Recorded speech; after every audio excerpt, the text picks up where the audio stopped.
Hello అండి. Good morning. ఇవాళైతే నేను బ్రేక్‌ఫాస్ట్‌గా పొంగల్ చేశాను. ఎలానో చూసేద్దామా నా స్టైల్‌లో? ముందుగా కప్పు పెసరపప్పు దోరగా రోస్ట్ చేసుకోవాలి. కప్పు పెసరపప్పుకి కప్ రైస్ వేసి నీట్‌గా కడిగి హాఫ్ అన్ అవర్ పాటు నానబెట్టాలి.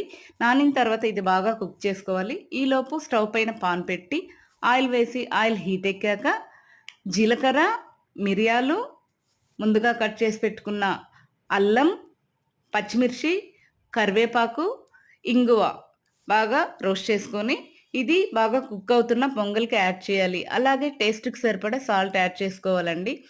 ఇక దించే స్టేజ్‌లో మనం ఘీ యాడ్ చేసుకోవాలి.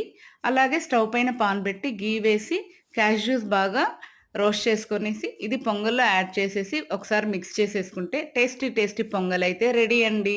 మీరెలా చేస్తారు? సేమ్ ప్రాసెసా? Please comment me and please subscribe my channel. Thank you.